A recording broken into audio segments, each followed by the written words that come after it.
And welcome again here for our business today. License my invention or build a startup. How do we improve collaboration between the licensing office and PIs? My name is Sandeep Giri. I'm a solution architect and product manager at UCSF. Just a little bit about my background. I started my career as a software engineer.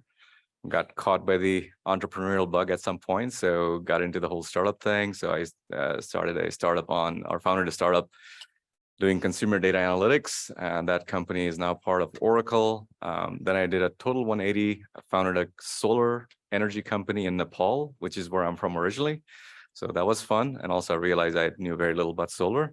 But that journey brought me to digital health, and so I've been consulting as a digital health product manager and solution architect on a number of projects, mainly at UCSF, for the last 7 years or so.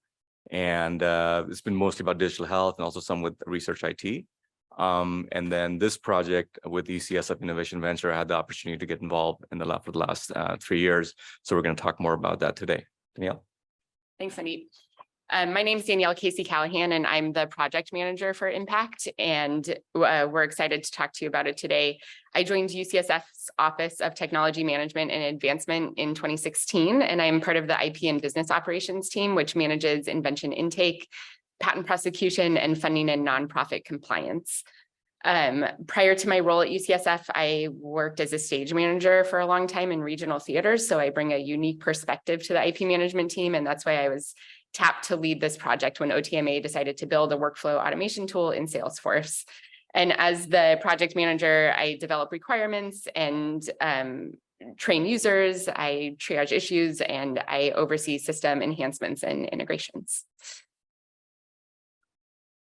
So the agenda today is Danielle is going to talk about our overall process. I don't know how many of you are familiar with the whole process of disclosing your invention and how we develop it. So we're going to give you a brief overview and then talk about what were some of the challenges that both the inventors as well as the licensing office was experiencing in terms of collaboration, community, et cetera, that prompted us to start on this journey to build a solution. Danielle is going to give you a walkthrough of the solution, how it works. So it's going to be like a brief demo. And then we're going to talk about life before and after impact, which is the name of the solution that we built. And just to share you like how things have improved and what our roadmap looks like. The other thing I mentioned is we have a very intimate audience today here. And also, I know we have folks on Zoom. Please feel free to stop us at any point with your questions. Last thing anybody wants 8 o'clock in the morning is a speaker droning on a long presentation and slides. So we want to make it as interactive as possible. Hopefully that'll energize and then also obviously learn from your experiences. So please stop us. And also, folks, if we get anything on Zoom questions, please raise your hand and let us know so we can respond to those. Danielle? Thank you. So I may be common knowledge, but just as a refresher, under the UC patent policy, every employee has an obligation to disclose their inventions, whether or not they may be patentable. And there are some potential benefits for the inventors, right? Their invention could provide significant public benefit and they could generate income for the university. They could receive additional sponsorship from a licensee, or their technology may form the basis of a startup in which they could play a significant role. And then there's a financial benefit too, because all inventors share a portion of net income generated by their inventions. So at UCSF, their inventions are disclosed to the Office of Technology Management and Advancement. And this in the next few slides are a little bit busy, but they're used by our office a lot to just give a high-level overview of how our office interacts with inventors and the various steps that an invention might take, ultimately being triaged as you see on the right-hand side as license ready, something that could be development and be developed further and maybe built into a startup, or that it needs further development. So there are various teams within the Office of Technology Management and Advancement, or OTMA. One of them is the business and development team, and one of them is the engagement and opportunity team. So you may hear me refer to those teams, just so you know what I'm talking about. Those are all within OTMA. And the gist of our office is to work with inventors to grow ideas, to develop commercialization and IP plans, which might include the formation of a startup, and to connect the research with internal and external collaborators, and ultimately to negotiate a suitable license. So once an invention is disclosed to our office, it goes through a review, and the reviewer is not just focused solely on the patentability of that technology, but really on how it can be commercialized. So they look at the competitive landscape, they develop potential market opportunities up front. That's what their role is doing. And through the course of their review, they're going to triage it again as an A, B, or C. So let's say an invention comes in and it's determined that it really needs more development or data from the PI. It'll be put on hold as a C. Or the review may determine that the technology is ready to be licensed, and it'll be handed to the business development team to work with the inventors to identify potential licensees using a variety of marketing tactics. And ultimately, the BD manager will walk through the lengthy process of negotiating a license once a licensee has been identified. Another scenario is that the invention could benefit from internal support. So, and be classified as a B, ultimately being launched as a startup company.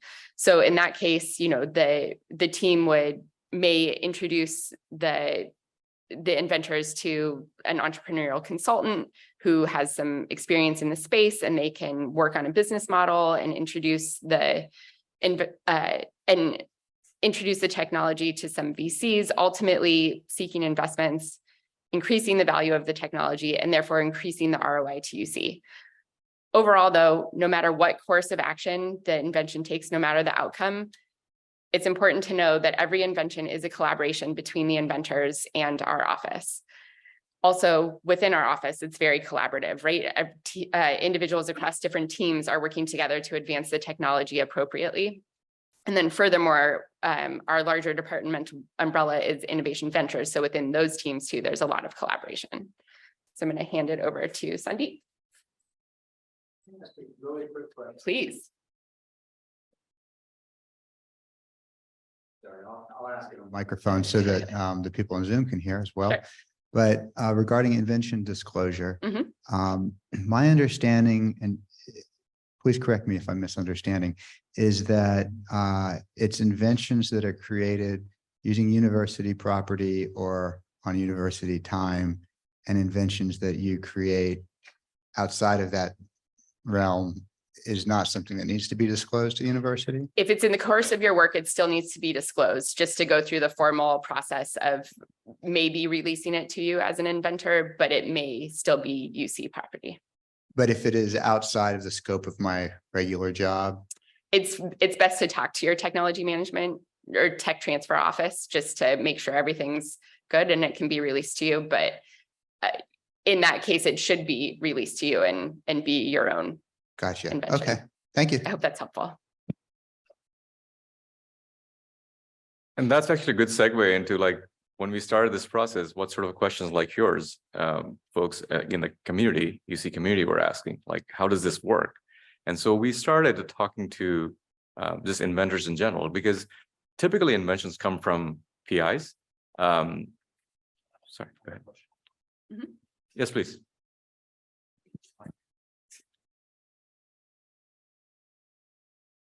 Is licensing preferred to startups? Aha. That's a great question. The answer, and Neil, you can expound on that when you get into that part, is that not necessarily. So it's not an either or question, by the way, because so licensing is a must because the technology needs to be licensed from UC because UC IP. And so it depends on how do we license that? Do we license that technology to an existing company, right? So for example, Genentech may come and say, hey, I want to license this technology. Great. Or your invention could demand, given business conditions, that it's better served as a new startup. So that new startup is formed, but that new startup still has to license the technology from UC because startup is a different entity, right? So that's how it typically works. Okay. And great questions.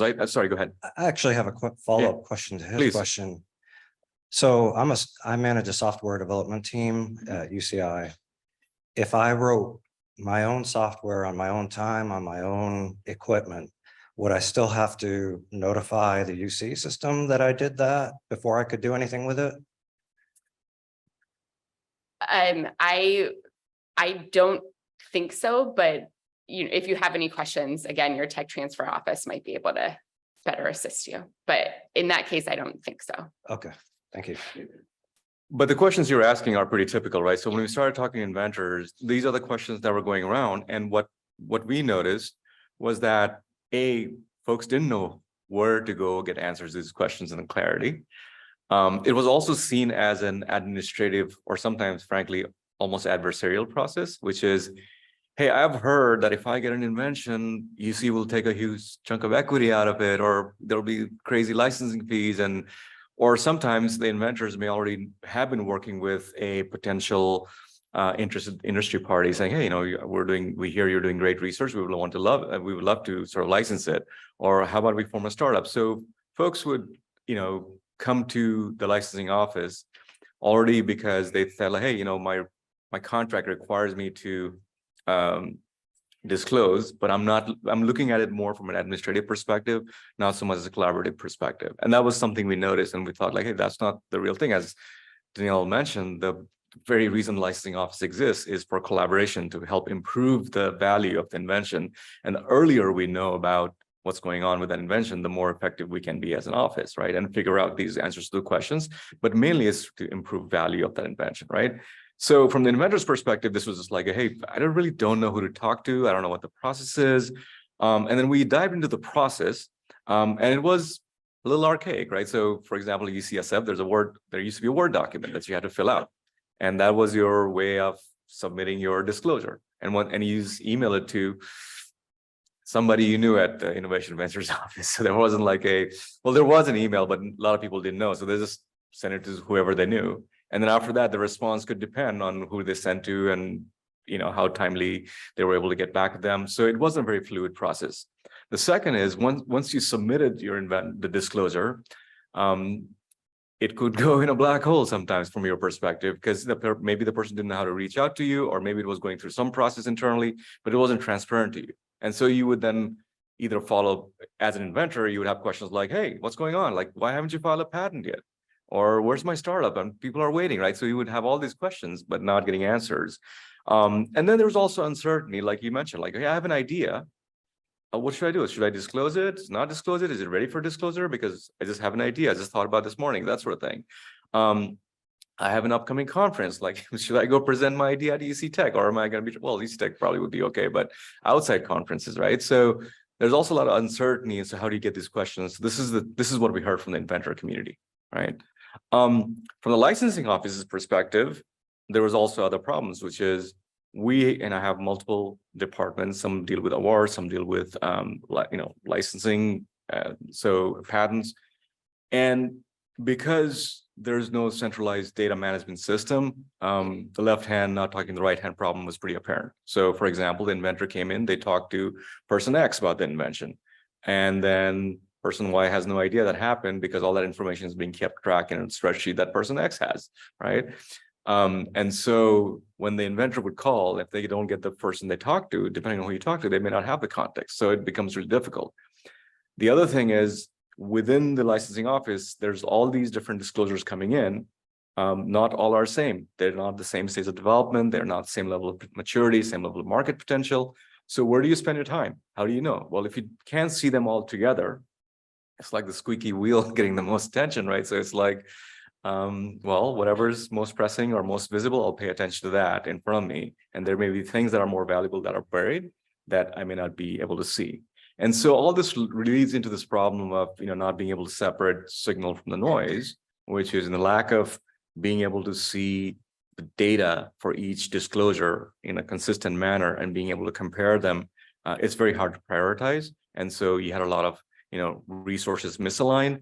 And also, frankly, things could slip through the cracks. And that's bad for UC because, the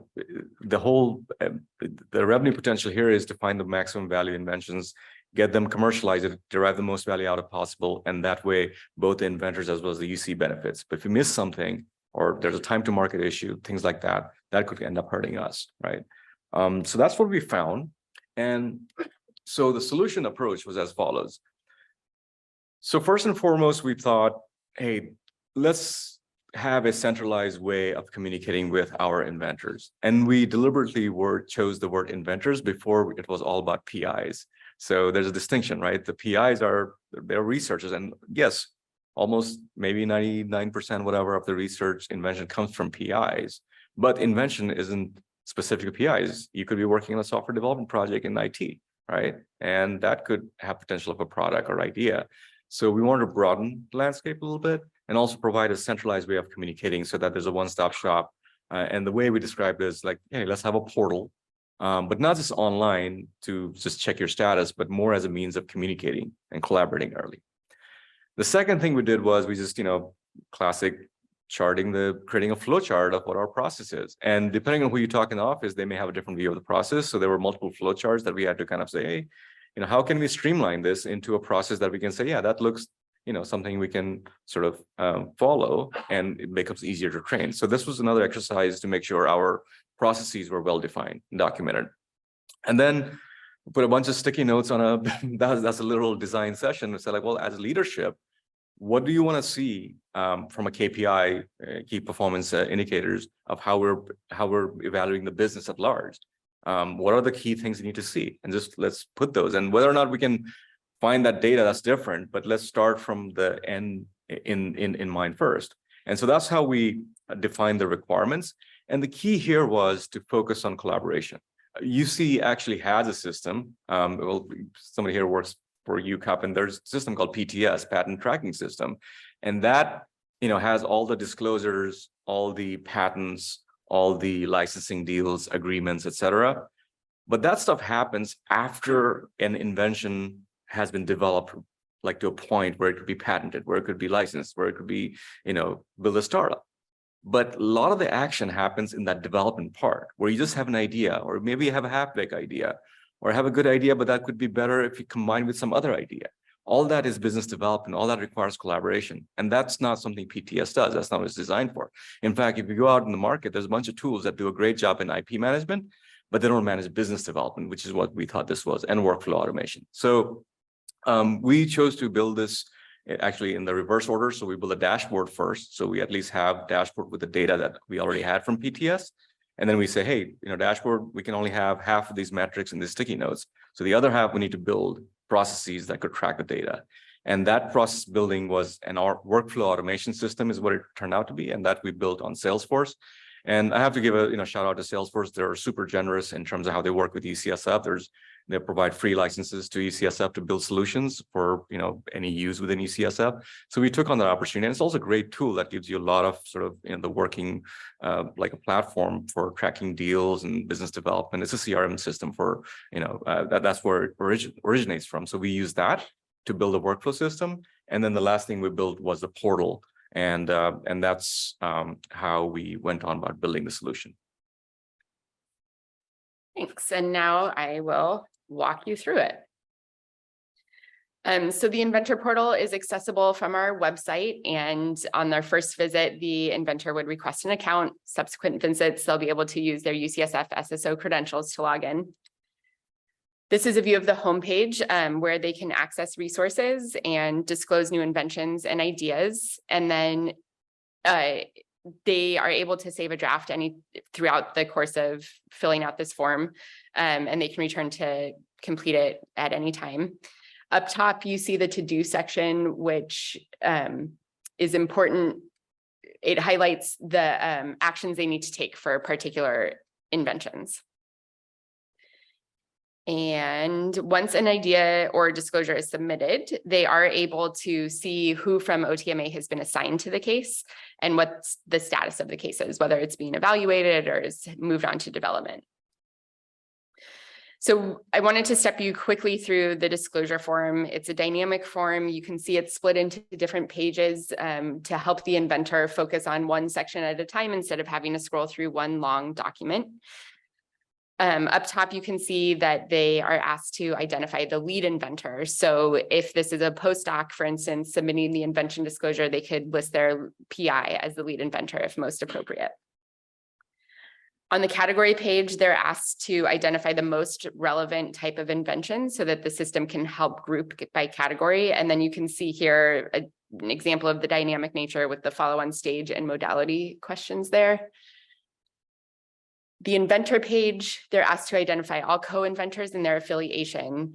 And so once this disclosure is saved or submitted, the UCSF co-inventors will also see this record on their homepage. So prior to submission, they can go in and review or revise the disclosure themselves.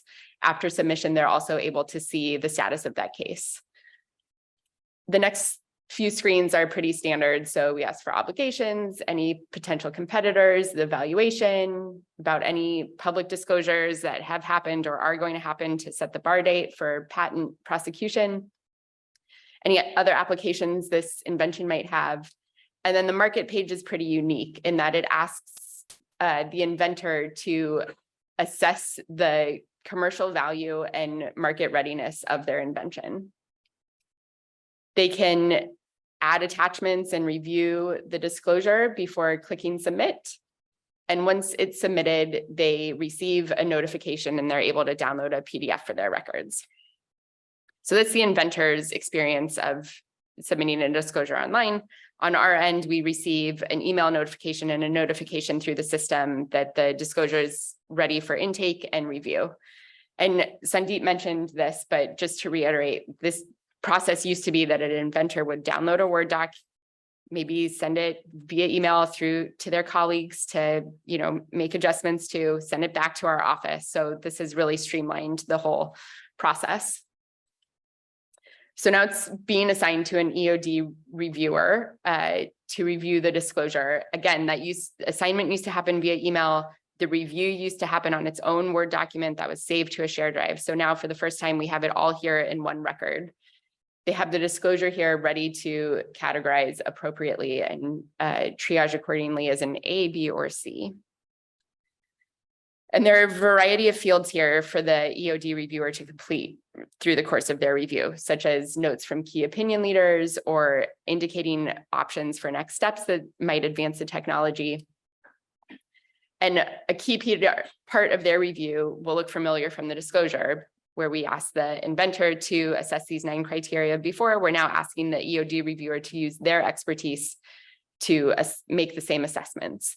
And really, all of these data points are meant to help drive conversation between the inventor and the reviewer.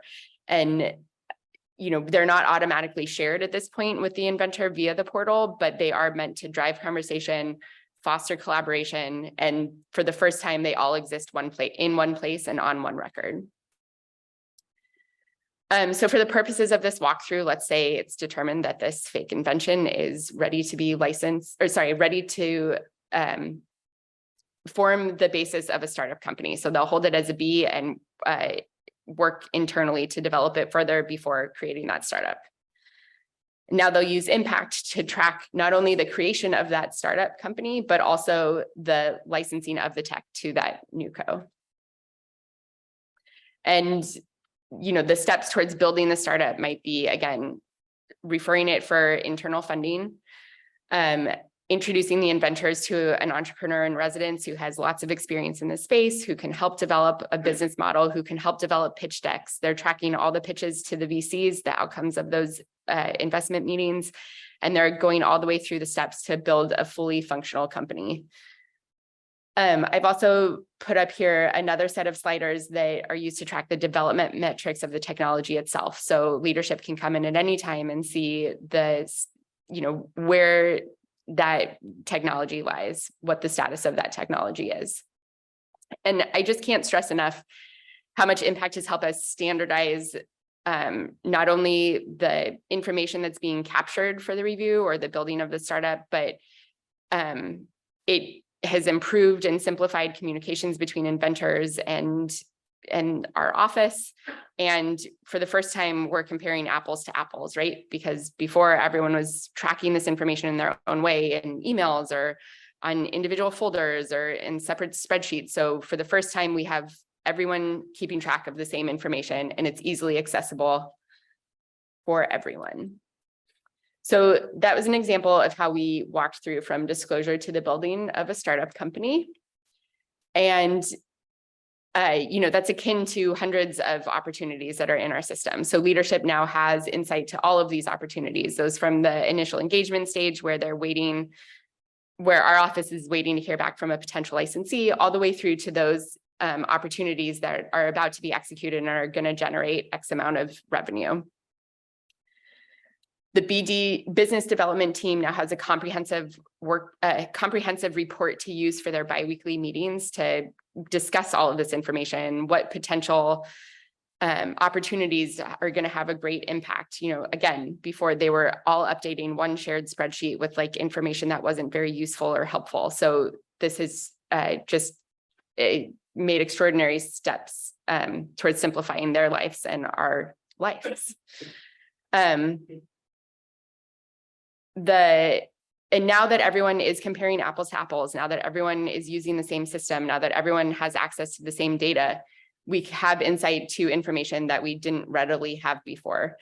It's allowed us to create easy to understand dashboards that really speak to the work that our office has done and the impact it's making for the university. And then lastly, I just wanted to share that, it is a small team who's been building this right now. Sandeep and I have 2 engineers working with us to maintain and enhance and stabilize the system.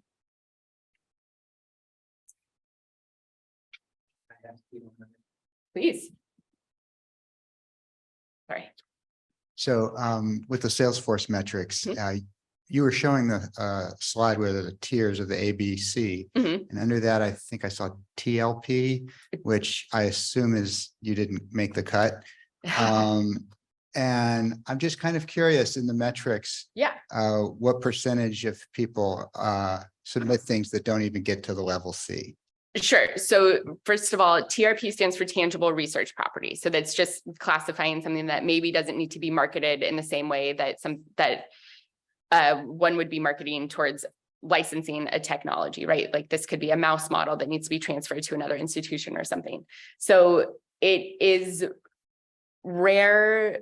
Some cases might be closed because the technology already exists, right? And somebody else has licensed it already. So there's nothing to do with this technology. You can't even patent it because there's a patent already on something else that exists. In that case, the case would be closed. But if it was something that just wasn't yet ready for the market, that the PI has a grant and they might be able to make further refinements for before it's ready for commercialization, then it'll be a C, and it may just sit there. No one may be actively paying attention to it, but it does still exist. And when the PI comes back to us with more data, the case will be reinvigorated and more development will happen there. So does your department actually do a patent search? Yes. Does that mean that it's not necessary to pay for a lawyer to do patent search and all of that? So our office contracts with outside counsel to, our office may do an initial patent search, but then before filing the patent, our office contracts with outside counsel to do the patent filing.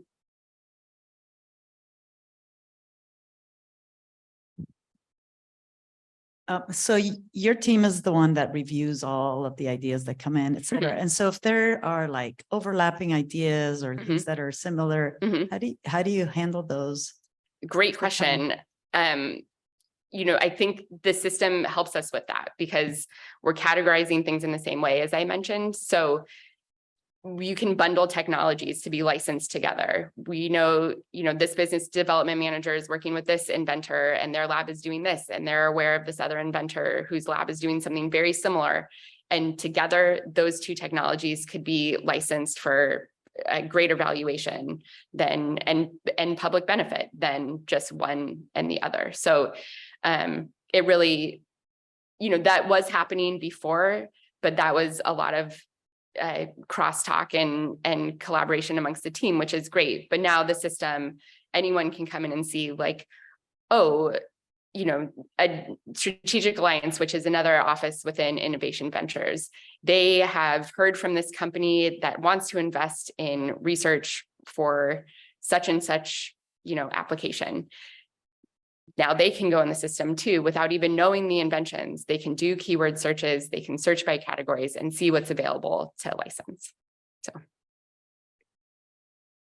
So who has access besides your team to the submissions before, like, is there like a phase where other people have access or no? So right now it's everyone within the Office of Technology Management and Advancement can see everything and has access to all of the information.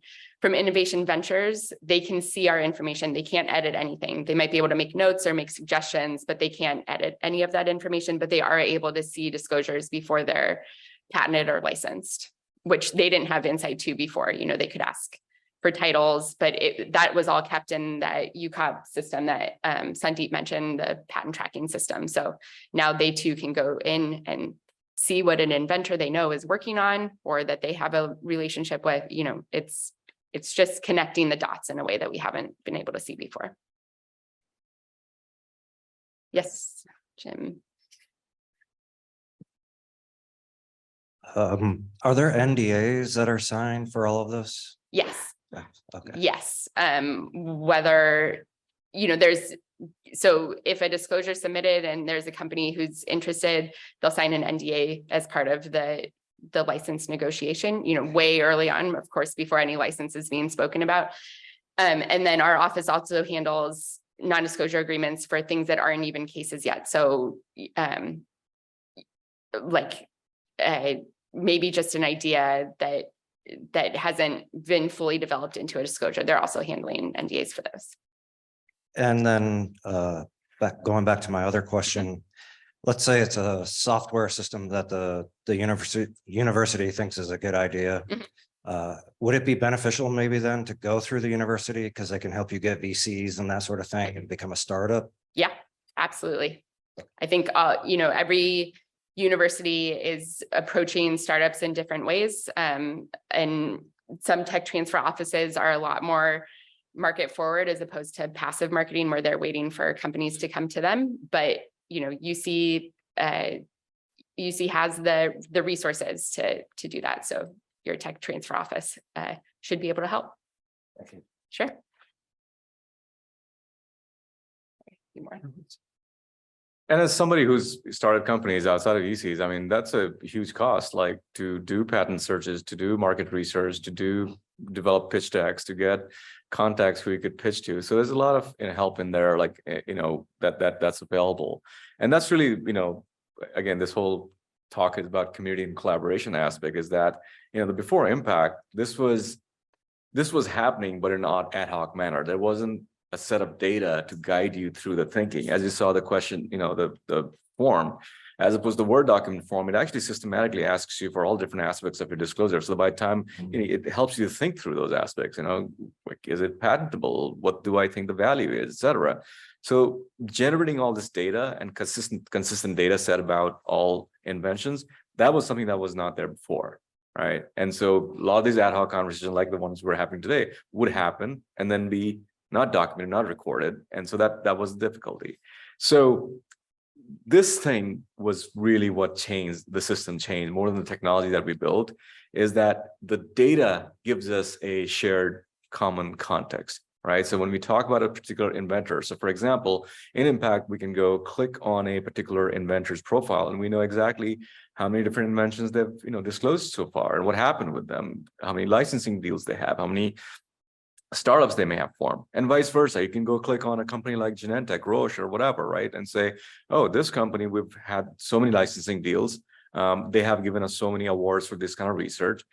So in that sense, it puts a, you know, like this is a quote from Anthony Francis, who's one of our, you know, part of our leadership. And it's like, look, this is you're using sunlight as this disinfectant, which is kind of like, what are you trying to say? Like, oh, okay, all right, this is putting a spotlight on everything else. So everybody is looking at the same data. And even internally, like our own workflow, you know, we know exactly each business development manager, how many deals they're working on. So is the workload distributed evenly, right?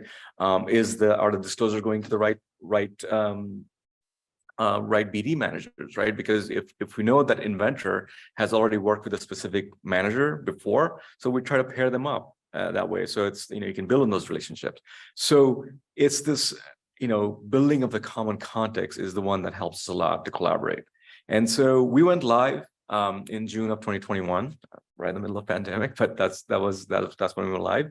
And our first focus was just to make sure our internal team is able to use this tool very effectively. And so since then, all of our, the entire workflow, the entire team is using that very effectively. Then in 2022 is when we actually released the inventor portal to the PIs and the inventor community at large.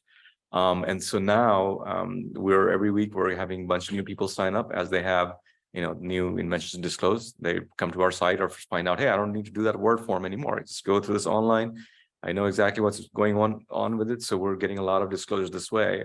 And then this year, we started adding more and more data to the to two specific important aspect. One is about keeping track of our awards. So the Catalyst Fund is one of our awards, which are given to promising projects, inventions. So we're tracking those now, so we can tie that data point.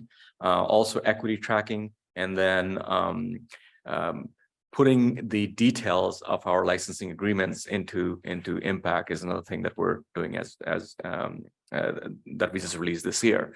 And there's more fun stuff coming up. So just to reiterate, we really built impact to address to fill a gap in the solutions that are available for academic tech transfer offices.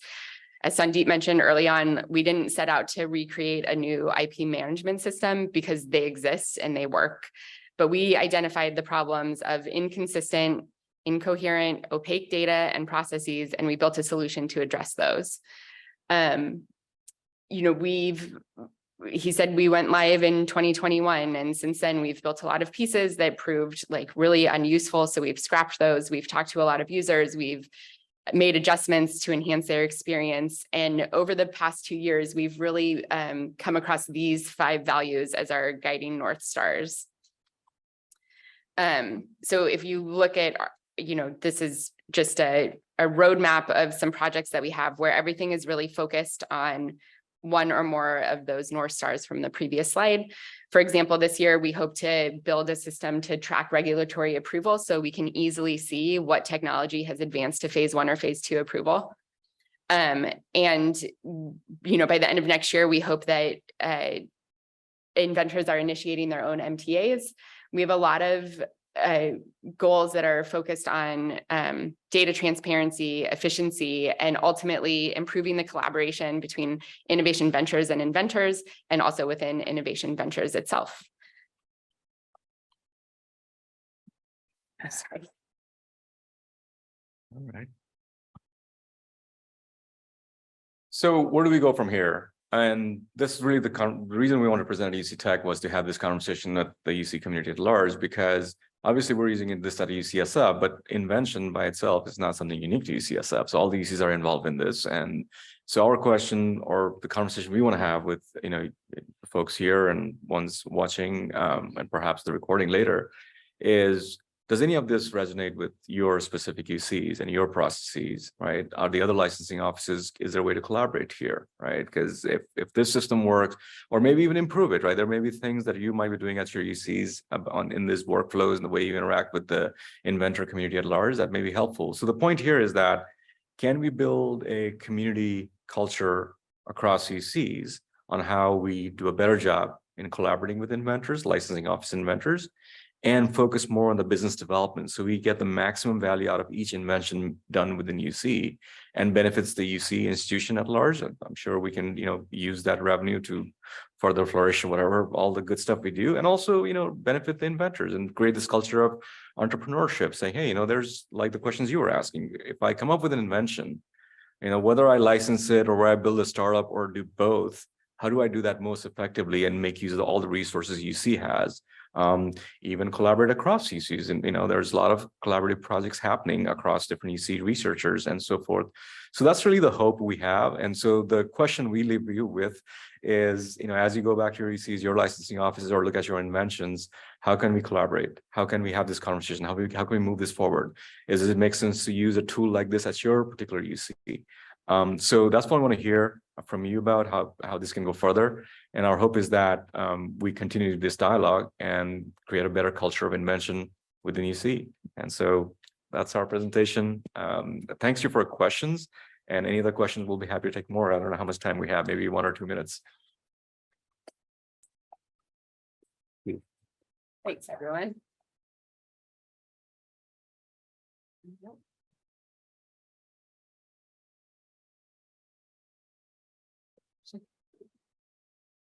I don't know if we're probably out of time, Yeah, but I do have just one last Sure. question. I think this is great, bridging across UCs.